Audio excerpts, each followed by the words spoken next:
Bank থেকে প্রাপ্ত সুদ দিয়ে কি ঋণগ্রস্ত ব্যক্তিকে সাহায্য করা যাবে? জুমার দিন মসজিদে খুতবা পড়ার সময় মহিলারা বাসায় নামাজ পড়তে পারবে কি? আমি একজনের কাছ থেকে 2 লক্ষ টাকা ধার এনেছি, দেওয়ার সময় আমি কি তাকে খুশি হয়ে কিছু বাড়িয়ে দিতে পারি? তাকে শুধু হবে? ফরজ গোসল সঠিক নিয়ম বলবেন ঠিক, চুল কেটে গোসল না করে নামাজ পড়া যাবে কি? আমরা জানি যে মেয়েদের পিরিয়ড চলাকালীন সময় কোরআন শরীফ তেলাওয়াত করা যায় না। সেক্ষেত্রে যে আমলগুলো আমরা প্রতিদিন করি, যেমন সূরা বাকারার শেষ 2 আয়াত, সূরা মুলক, সূরা ইয়াসিন পড়ার বিধান কি? সিজারে বাচ্চা হলে নাকি সন্তান পালনের পূর্ণ সওয়াব পাওয়া যায় না, জান্নাত পাওয়া যায় না, এই কথা কতটুকু সত্য? আর দেরি না করে চলুন আপনাদের জিজ্ঞাসার জবাবের আলোকিত ভুবনে আমরা প্রবেশ করি। শারমিন নাইম লিখেছেন, জুমার দিন মসজিদে খুতবা পড়ার সময় মহিলারা বাসায় নামাজ পড়তে পারবে কি? জুমার দিন মসজিদে খুতবা চলুক কিংবা তার আগে হোক বা পরে হোক, ওয়াক্ত শুরু হয়ে গেছে জোহরের, যে কোনো সময় মায়েরা বাসায় নামাজ পড়তে পারবেন। খুতবার সময় নামাজ পড়া যাবে না মহিলার জন্য বাসায়, এমন কোনো কথা নেই। হ্যাঁ, খুতবার সময় মসজিদে যারা আছেন তারা খুতবার শুনবেন, তারা নামাজ পড়বেন না। কিন্তু বাসা বাড়িতে আছেন, মাইকে হয়তো শোনা যাচ্ছে, তাদের জন্য খুতবা শোনা ওয়াজিব নয়, কারণ তারা এই জমাতে শামিল হননি, যার কারণে তারা এরপর নামাজ পড়তে পারবেন। এরপরে আয়ান ইসলাম আপনি লিখেছেন, আমি একজনের কাছ থেকে 2 লক্ষ টাকা ধার এনেছি, দেওয়ার সময় আমি কি তাকে খুশি হয়ে কিছু বাড়িয়ে দিতে পারি? এটাকে শুধু হবে না, এটা শুধু হবে না, বরং একটা হাদিস দ্বারা এটাকে অনুমোদন করা হয়েছে। একটা হাদিসে নবী করিম সাল্লাল্লাহু আলাইহি ওয়াসাল্লাম এর জন্য নির্দেশনাও দিয়েছেন, কারদে হাসানা, কেউ আপনাকে দিয়েছেন লোন, আপনি পরিশোধ করার সময় আপনার নিজে থেকে কিছু বাড়িয়ে তাকে দিলেন, এটা জায়েজ আছে। তিনি এটার জন্য কোনো আশা করলেন না, অর্থাৎ তিনি পাবেন কি পাবেন না গুনাহ করে তার হয়তো মাথায়ও নেই, তিনি জাস্ট মূলটা পাবেন সে আশাই তার আছে। আপনিও দিবেন আগে থেকে এরকম কোনো চুক্তি তার সাথে করেননি, জাস্ট দেওয়ার সময় আপনি একটু বাড়িয়ে দিলেন, এটা কিন্তু সুদের অন্তর্ভুক্ত হবে না, এটা জায়েজ হবে ইনশাআল্লাহ বিইذনিল্লাহ। পপি ইসলাম আপনি লিখেছেন, সিজারে বাচ্চা হলে নাকি সন্তান পালনের পূর্ণ সওয়াব পাওয়া যায় না, জান্নাত পাওয়া যায় না, এই কথা কতটুকু সত্য? না, এরকম কোনো কথা হাদিসে বলা হয় না যে সিজার হইলে হবে না, অন্যটা হইলে হবে, এরকম কোনো পার্থক্য হাদিসে করেনি, আমরা কিভাবে সেটা করব? ফাতিহুল আল আমিন আপনি লিখেছেন, ঘরে বা অফিসে জামাতে নামাজ আদায় করার সময় কি আজান দেয়া লাগবে?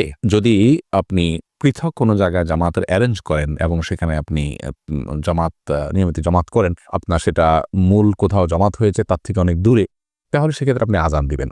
আর যদি এমন হয় যে আপনি হঠাৎ করে এখন জামাতে শামিল হতে হচ্ছে, তাহলে আপনি একামত দিয়ে সেখানে জামাত করে ফেলবেন। নিরুৎসভা যিনি আপনি ইসলামী প্রশ্নোত্তর পেয়েছি আমাদের, সেখানে আপনি প্রশ্ন করেছেন, আমরা জানি যে মেয়েদের পিরিয়ড চলাকালীন সময় কোরআন শরীফ তেলাওয়াত করা যায় না। সেক্ষেত্রে যে আমলগুলো আমরা প্রতিদিন করি, যেমন সূরা বাকারার শেষ 2 আয়াত, সূরা মুলক, সূরা ইয়াসিন পড়ার বিধান কি?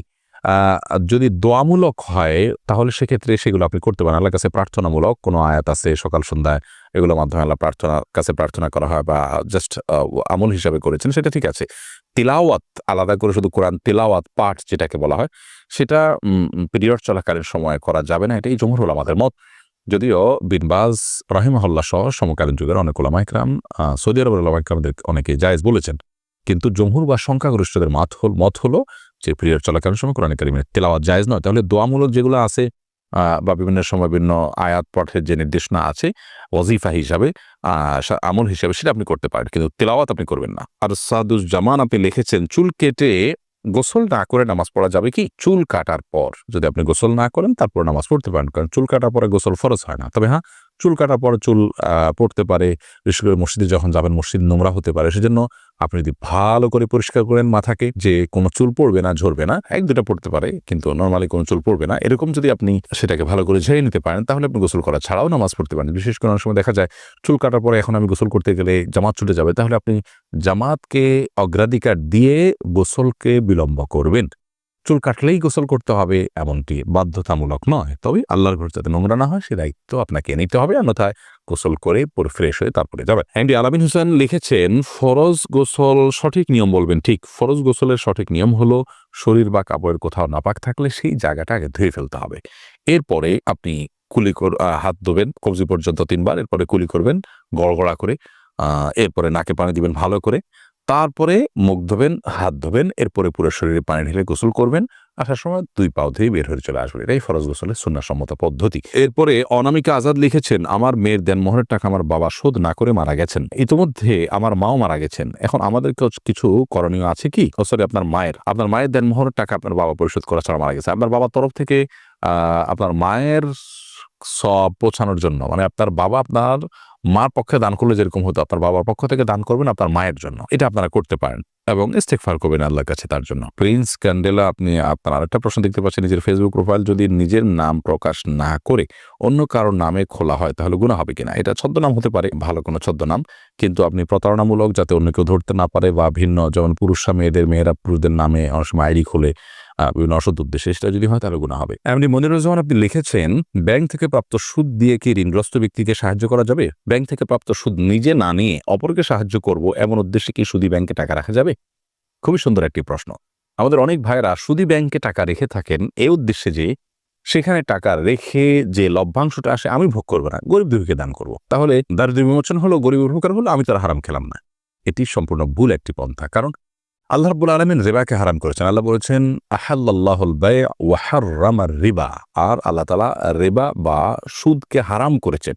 এখানে খাওয়াকে হারাম, যদি অন্যান্য জায়গাতে সুদ খাওয়ার কথা আল্লাহ বলেছেন, কিন্তু এখানে খাওয়ার কথা বলেন, এখানে আমভাবে সাধারণভাবে বলেছেন সুদকেই আল্লাহ তাআলা হারাম করেছেন। তার মানে সুদের যে কারবার করলেন, সুদকে আপনি সুদের চুক্তি করলেন, তার মানে সে আপনাকে সুদ দিবে, আপনি নিবেন, এবং আপনি তার সাথে যে চুক্তি করলেন, আপনি সুদকে মেনে নিলেন, আপনি সুদের মধ্যে জড়িয়ে গেলেন, এরপর সেটা আপনি খাচ্ছেন না, সেটা পরের বিষয়। তো এটি জায়েজ নয়।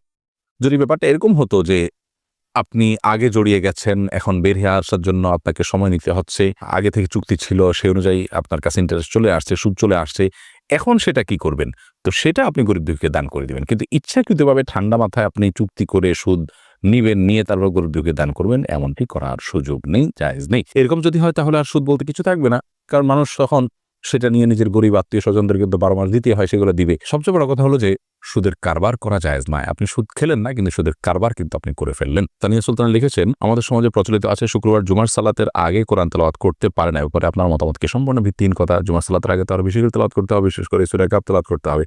বিধায় জুমার সালাতের আগে কেউ চাইলে তেলাওয়াত করতে পারেন। নয়নতারা সরকার এআইডি থেকে আপনি আমাদের ইসলামী প্রশ্নোত্তর পেজে প্রশ্ন করে লিখেছেন, স্কুলে থাকতে মুড়িওয়ালা মামা বেশি টাকা দিয়েছিল আর সেটা নিয়েও ছিলাম, এখন কি করতে পারি? মুড়িওয়ালা মামাকে যদি খুঁজে পান ফেরত দিবেন, আর খুঁজে না পাইলে মামার পক্ষ থেকে আপনি দান করে দিবেন, যে আল্লাহ এই টাকার সওয়াবটা সেই মুড়িওয়ালা মামার আমলনামা আপনি পৌঁছে দিন।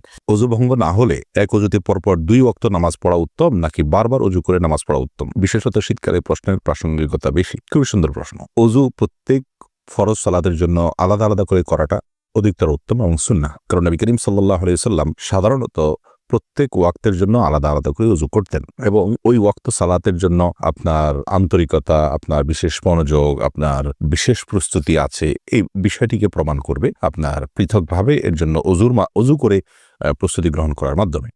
যার কারণে প্রত্যেক নামাজের জন্য আলাদা করে উযু করাটা উত্তম। তবে এক উযুতে একাধিক ওয়াক্ত সালাত কেউ পড়তে চাইলে সেটাও জায়েজ আছে। নবী করিম সাল্লাল্লাহু আলাইহি সাল্লাম সেটিও করেছেন, বুখারীর হাদিস থেকে বোঝা যায়। ওমর রাদিয়াল্লাহু তাআলা আনহু জিজ্ঞাসা করছেন, ইয়া রাসূলুল্লাহ, আপনাকে তো সাধারণত এরকম করতে দেখি না। তখন নবী করিম সাল্লাল্লাহু আলাইহি সাল্লাম বলেছেন যে এটা আমি ইচ্ছাকৃতভাবেই করেছি। তাহলে বোঝা গেল নবী করিম সাল্লাল্লাহু আলাইহি সাল্লামের সাধারণ আমল ছিল যে তিনি নিয়মিত প্রত্যেক ওয়াক্তের জন্য আলাদা উযু করতেন বেশিরভাগ ক্ষেত্রেই। তবে মাঝে মধ্যে এক উযু দিয়ে একাধিক ওয়াক্ত পড়তেন। অতএব এক উযু দিয়ে কয়েক ওয়াক্ত সালাত আদায় করলে তাতে নামাজ হয়ে যাবে, কোনো অসুবিধা নেই। উত্তম হলো পৃথক পৃথক উযু করা প্রত্যেক ওয়াক্তের জন্য।